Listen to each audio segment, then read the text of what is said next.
So I didn't have any form of leukemia or lymphoma. My grandfather did. And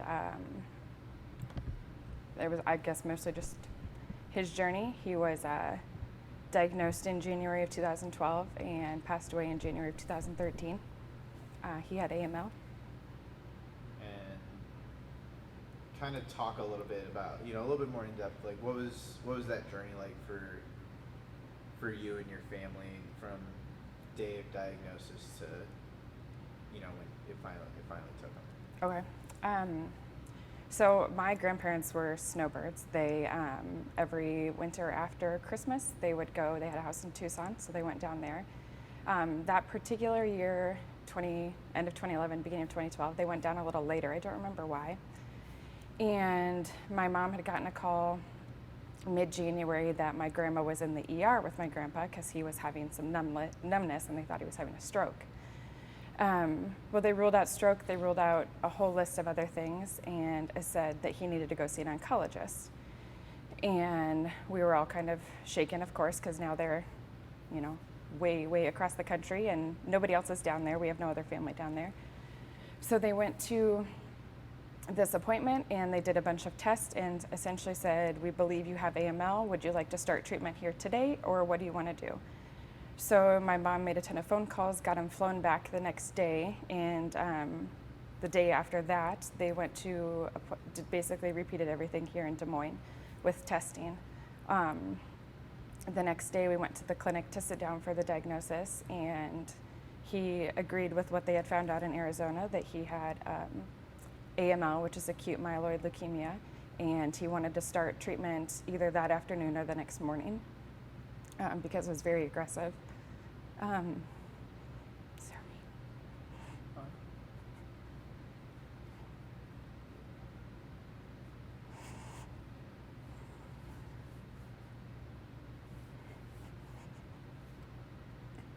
Maybe this wasn't a good idea. It's okay. You can take your time.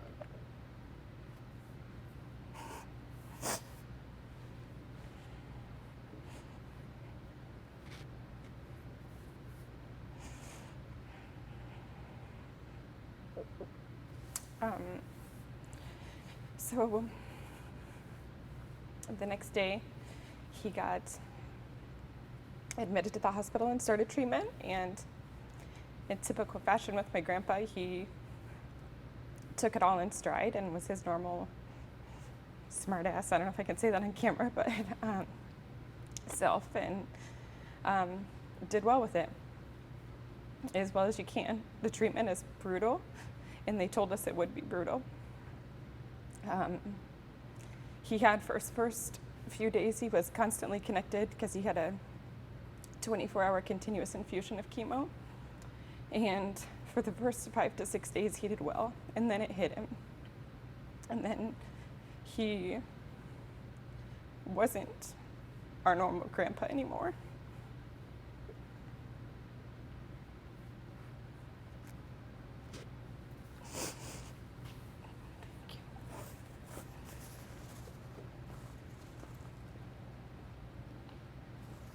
I can tell this is a hard subject for you guys to talk about. And I think it kind of goes to talk about, what this disease and everything can do, but, how important is it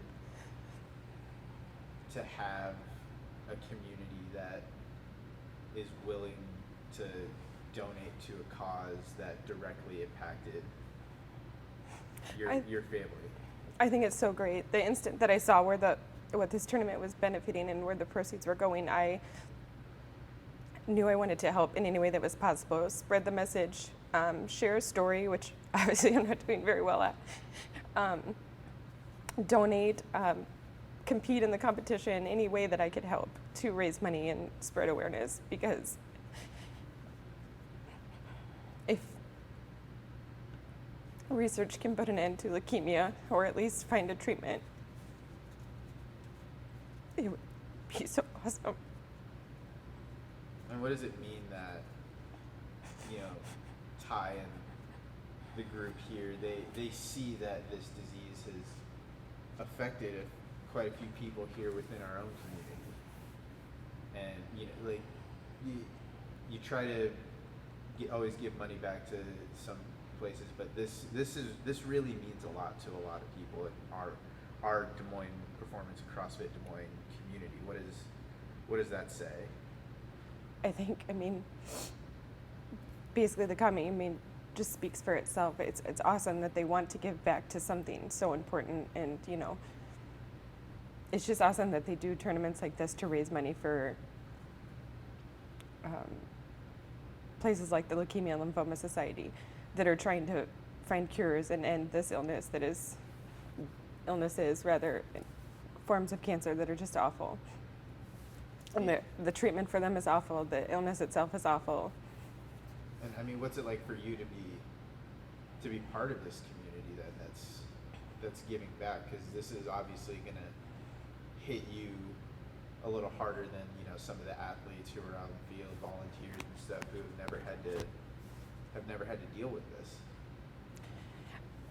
Proud, I guess would be one word. Proud that our gym cares enough to give back to that and to support those gym members that have experienced this themselves or have a family member that have gone through it. Proud that they care enough to want to give back. It says a lot. Yeah, and I mean, you can touch on this as much or as little as you want, but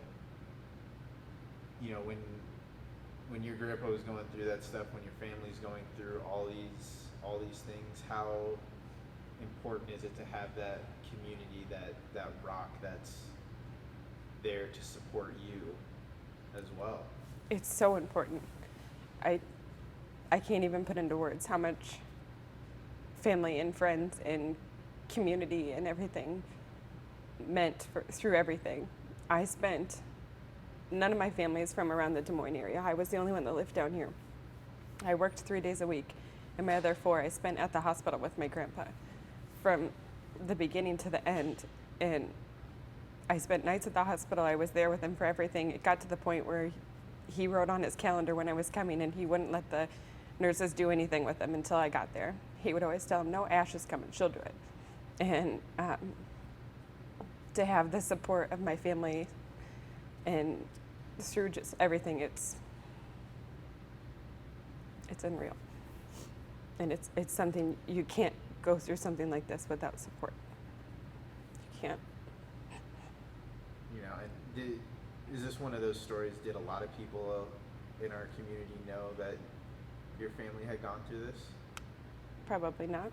So I mean, what does it mean then to you to share this story and to share this very personal thing about your family with the community that is trying to give back?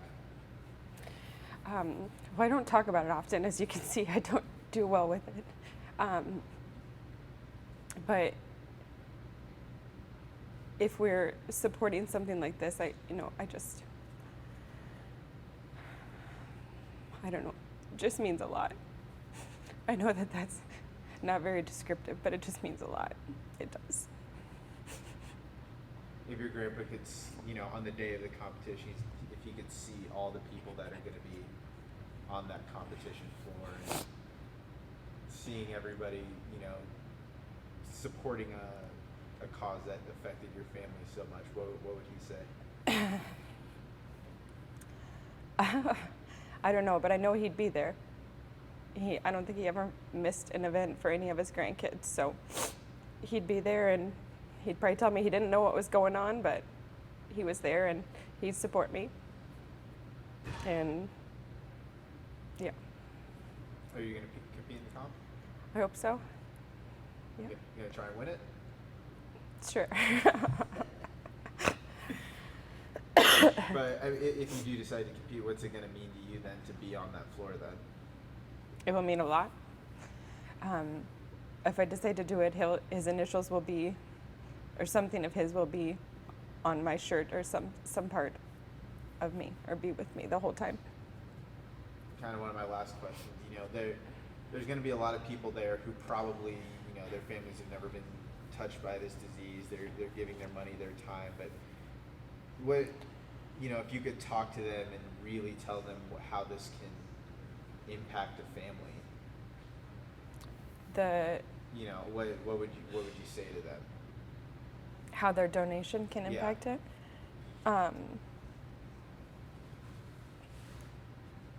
Well, I guess if I was being frank, I would just tell them, I mean, straight up, they wouldn't want any other family members to go through this. I know that there's varying levels of cancer, and all of the different diagnoses have different, some are worse than others, but regardless, it's not an easy journey. It's nothing that anybody should ever have to go through. And the treatment can be just as bad. So if they can find better treatment, or if they can find something to end it, it would be so amazing for everyone. And what does it mean to, you know that this community that's also around health and fitness, you know, supports this so wholeheartedly? I think it just says a lot about the gym and the community itself and the members, that they're here to not only work on themselves, but to support organizations that are trying to better the lives of everyone else as well. So I think it says a lot about the gym. Anything else you want to add? I don't think so. Perfect. We're good.